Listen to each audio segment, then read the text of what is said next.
नमस्कार. I am Dr. Mrs. Kesri.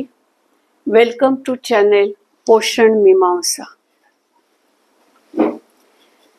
सध्या 10 ते 12 वर्ष वय असलेल्या गटातील मुलांचे अनेक प्रॉब्लेम्स आहेत.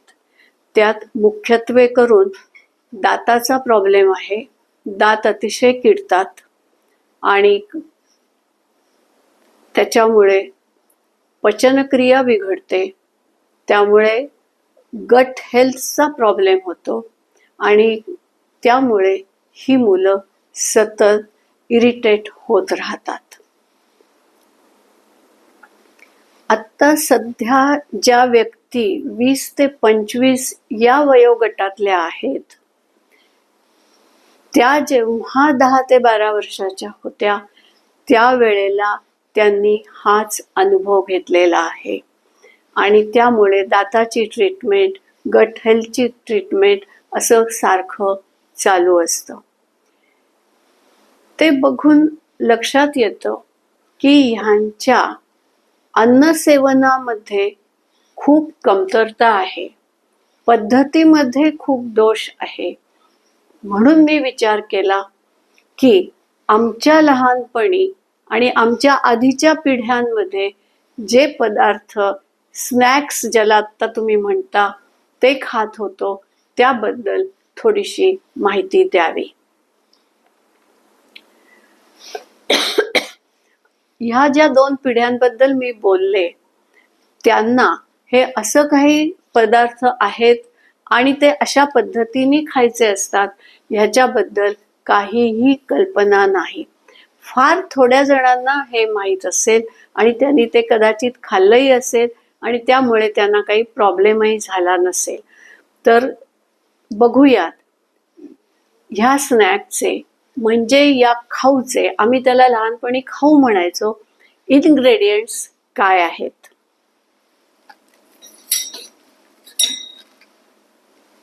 या आहेत साळीच्या लाह्या. ह्या मी मुठभर घेतलेल्या आहेत. हे आहेत फुटाणे.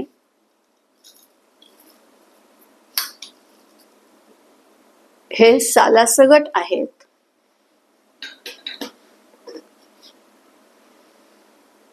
या आहेत राजगिऱ्याच्या लाह्या.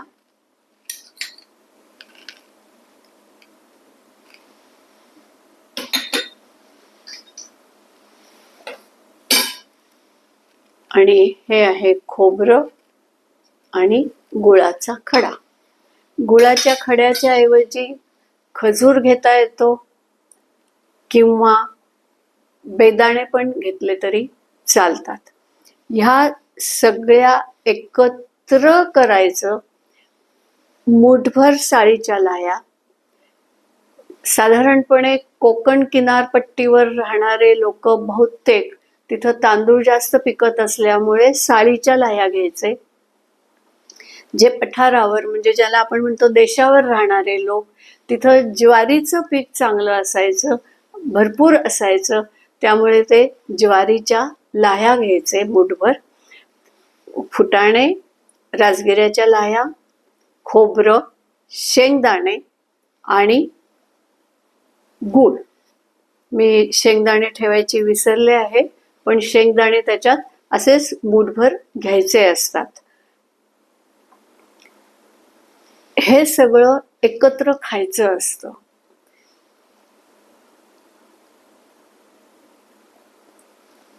साळीच्या लाह्या म्हणजे पॉप्ड राईस.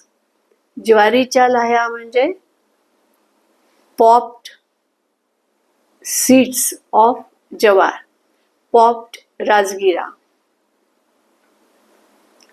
आता लहानपणी जर छोट्या गावात असू आणि जर मागे पुढे अंगण असेल, तिथं पार बांधलेला असेल, तर त्याच्यावर बसून घरातली सगळी छोटी मुलं बसून आपापल्या वाट्या घेऊन हे मस्तपैकी खात असायचे.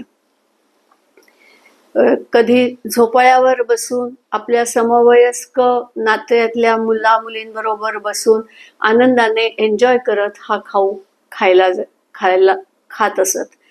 पण आता खिडकीत बसणं, झोपाळ्यावर बसणं, सगळ्यांनी मिळून एकत्र बसून तो खाऊ खाणं हे आता फार क्वचित ठिकाणी दिसतं.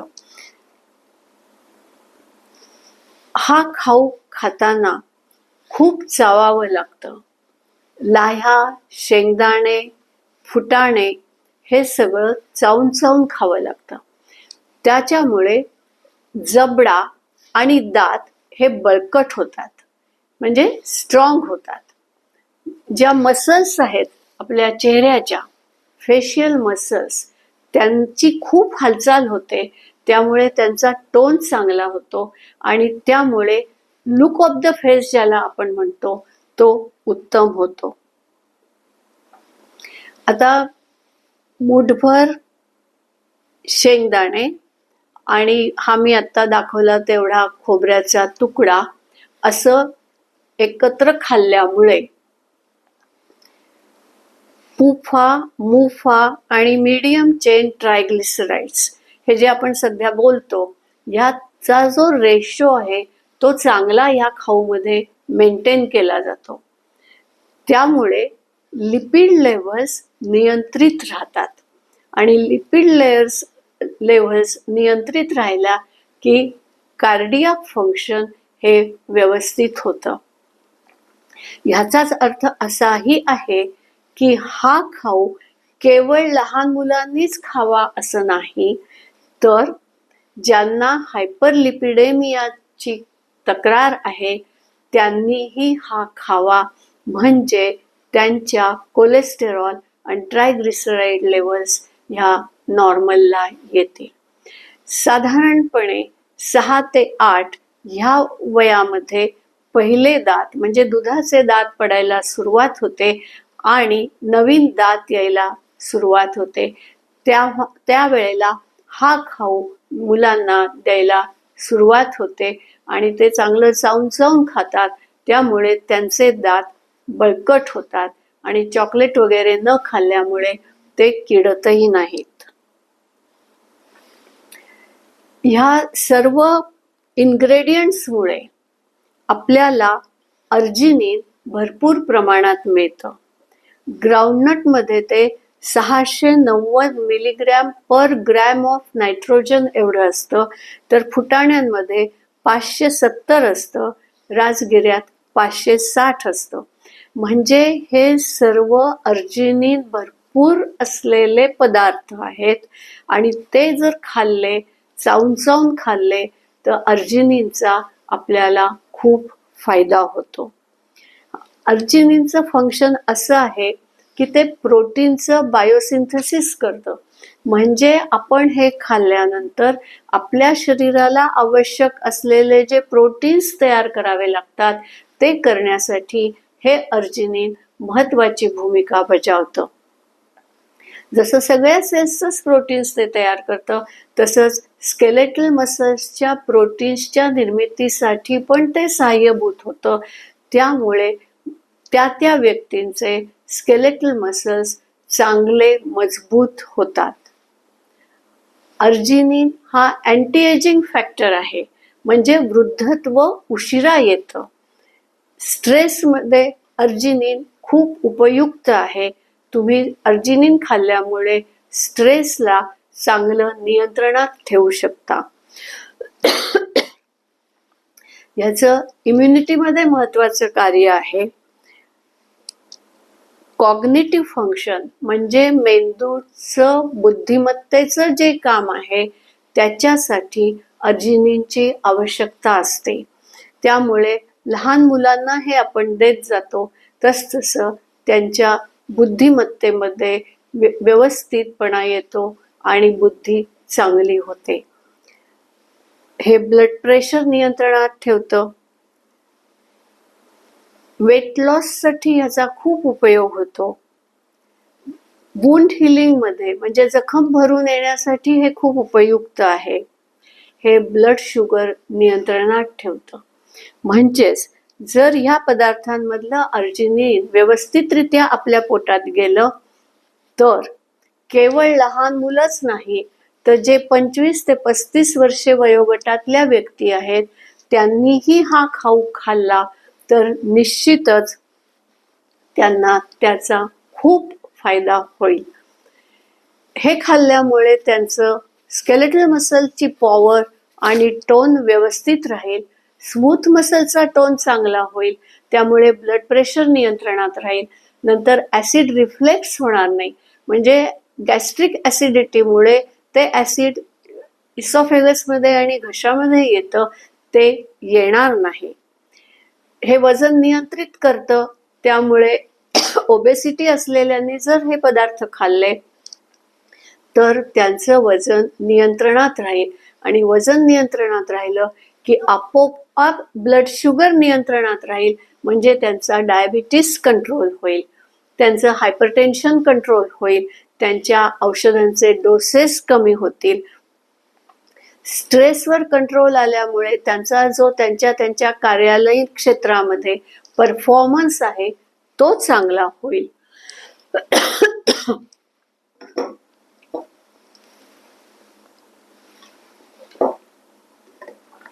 सॉरी, ओबेसिटी, डायबिटीस ह्याच्यामुळे आणि स्ट्रेसमुळे ह्या व्यक्तींना सतत कुठलं ना कुठलं इन्फ्लमेशन होत राहतं.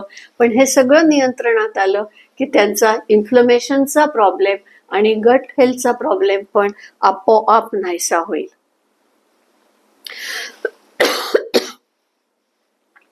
लायसिन नावाचं अजून एक इसेन्शियल अमायनो ॲसिड या पदार्थांमध्ये भरपूर प्रमाणात असतं. ते फुटाणे आणि राजगिरा ह्याच्यात खूपच प्रमाणात असतं, त्यामुळे या दोन्हींच्या कॉम्बिनेशनमुळे प्रोटीन सिंथेसिस म्हणजे overall growth of the tissues ही चांगली होते. शिवाय हे अमायनो ॲसिड कॅल्शियम ॲब्झॉर्प्शनसाठी उपयुक्त आहे. म्हणजे नुसतं कॅल्शियम देऊन चालत नाही, ते व्यवस्थित इंटेस्टाईनमधनं ॲब्झॉर्ब पण झालं पाहिजे. तर हे लायसिन फुटाणे आणि राजगिरा याच्यामध्ये भरपूर प्रमाणात असल्यामुळे ते त्या कॅल्शियमला ॲब्झॉर्ब करायला मदत करतं. त्याच्यामुळे कॅल्शियमची ॲक्शन व्यवस्थित होते आणि ऑस्टिओपोरोसिसचं प्रिव्हेन्शन होतं. मला एक गोष्ट आठवते आहे, काही वर्षांपूर्वी आम्ही डेक्सा स्कॅन करण्यासाठी कॅम्प ठेवला होता. त्यात आम्ही 45 ते 50 वयोगटातील स्त्रिया आणि 60 पुढचे पुरुष आणि 50 ते 70 वयोगटातील स्त्रिया असे त्यांचे भाग केले होते आणि त्यांना त्या डेक्सा स्कॅनसाठी कॅम्प ठेवला होता. पण ह्या व्यक्तींना तिथं आणून सोडण्यासाठी त्यांच्या घरातील सुकन्या आणि सुपुत्र त्यांचे बरोबर आले होते.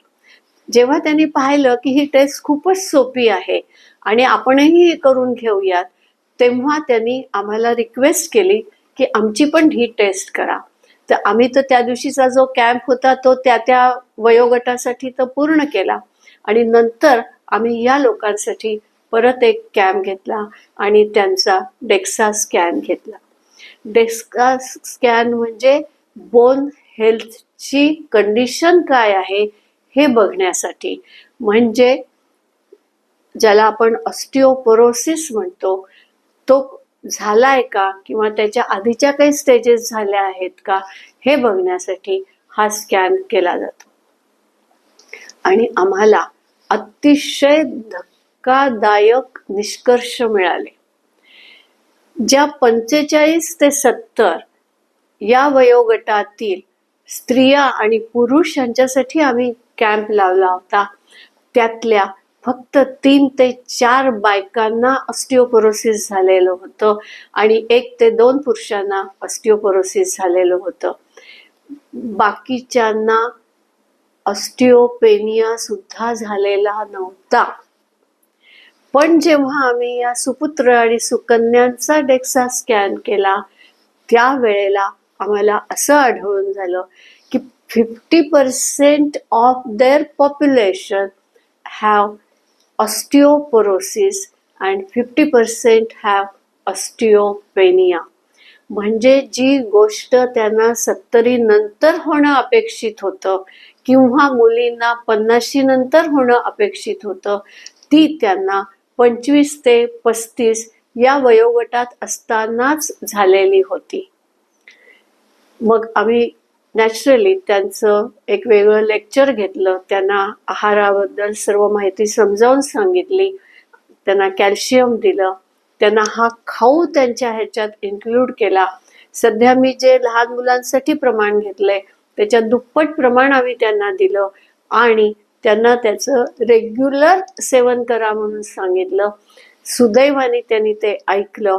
ज्यांना ऑस्टिओपेनिया होता त्यांचा तो 3 महिन्यात रिकवर झाला. ज्यांचा ऑस्टिओपोरोसिस होतं त्यांना रिकव्हरीला थोडा वेळ लागला, पण ते रिकव्हरीच्या दिशेने प्रवास करायला त्यांनी नक्की सुरुवात केली होती. तर सांगण्याचा उद्देश हा की 25 ते 35 वयोगटातली ही जी मुलं होती ही सगळी इंजिनियर होती आणि बहुसंख्य IT क्षेत्रातले होते. त्यामुळे बैठं काम, 24 तास ते कॉम्प्युटरवरती काम, त्यामुळे शरीराची कुठलीही हालचाल नाही की जी बोनच्या हेल्थसाठी अत्यंत आवश्यक असते. आणि आहार म्हणजे येता जाता सँडविच आणि कॉफी, त्याच्यामुळे ते अजूनच बिघडलं आणि त्यांना ऑस्टिओपेनिया आणि ऑस्टिओपोरोसिस झालं. तेव्हा या वयोगटातील जे लोक बैठं काम करत आहेत त्यांनी निश्चित या खाऊचा आपल्या आहारात समावेश करावा. याच्यात ल्युसीन नावाचं अजून एक घटक आहे, म्हणजे इसेन्शियल अमायनो ऍसिड आहेत. ज्वारीमध्ये ते 880 मिलीग्रॅम असतं, तर फुटाण्यात 580 मिलीग्रॅम आणि राजगिऱ्यामध्ये 403 milligram per gram of nitrogen असतं. त्याच्यामुळे तुम्हाला या ल्युसीनचा भरपूर पुरवठा होतो आणि ह्या ल्युसीनचं काम असं आहे की ते मसल प्रोटीन्स तयार करतं आणि त्यामुळे ॲथलेटिक परफॉर्मन्स वाढतो. दुसरं काम म्हणजे ते एनर्जी एक्सपेंडिचर वाढवतं. म्हणजे ज्यांना स्केलेटल मसल्स चांगल्या डेव्हलप करायच्या आहेत, ॲथलेटिक कॉम्पिटिशनमध्ये भाग घ्यायचा आहे, त्यांना पण हा खाऊ अतिशय उपयुक्त आहे. ज्यांना वजन कमी करायचं आहे त्यांना हे ल्युसीन अतिशय उपयुक्त आहे. त्यांचं एनर्जी एक्सपेंडिचर वाढेल तर आपोआप त्यांचं वजन कमी होईल. म्हणजे हा खाऊ खाल्ल्यामुळे लहान मुलांमध्ये याचं प्रिव्हेन्शन होतं आणि मोठ्यांमध्ये झालं असेल तर ते नॉर्मलला आणण्याचं काम करतं. याच्यामध्ये कॅल्शियम भरपूर आहे. राजगिऱ्यात 510 मिलीग्रॅम आणि ग्राउंडनटमध्ये 350 मिलीग्रॅम आहे. त्यामुळे भरपूर कॅल्शियमचा पुरवठा होतो की जेणेकरून bone health, skeletal muscle health, gut health हे व्यवस्थित राहतात. आयर्न, राजगिरा, फुटाणे, गूळ, खजूर या सगळ्यांमध्ये भरपूर आयर्न आहे. राजगिऱ्यात सर्वात जास्त आहे, 14 ते 16 मिलीग्रॅम आयर्न त्याच्यामध्ये असतं. त्यामुळे ॲनिमियासाठी सुद्धा या खाऊचा खूप उपयोग होतो. गुळामध्ये पोटॅशियम आणि मॅग्नेशियम हे जास्त प्रमाणात असतं. सर्वच घटकांमध्ये हे घटक आहेत, पण ते गुळामध्ये जास्त आहे आणि पोटॅशियम हे सेल्युलर फंक्शनसाठी अतिशय आवश्यक असतं. तसंच मॅग्नेशियमही अत्यंत आवश्यक असतं. राजगिरा, फुटाणे आणि या सर्व लाया ह्यांच्यामध्ये भरपूर प्रमाणात फायबर आहे. त्यामुळे ते गट हेल्थ सुधारते, कॉन्स्टिपेशनचा त्रास होत नाही आणि माणसाला फ्रेश वाटतं. थोडक्यात मतितार्थ हा की लहान मुलं असोत, युवक असोत, प्रौढ असोत, सगळ्यांना टोटल हेल्थ जर नीट ठेवायची असेल आणि वेगवेगळ्या आजारांपासून मुक्ती मिळवायची असेल तर त्यांनी हा फॉरगॉटन स्नॅक म्हणजे हा खाऊ निश्चितरित्या आपल्या आहारात समाविष्ट करावा आणि आपलं प्रकृती स्वास्थ्य सांभाळावं. येथेच थांबते. आवडलं असल्यास लाईक करा, शेअर करा, सबस्क्राईब करा, बेल आयकॉनवर क्लिक करायला विसरू नका. धन्यवाद.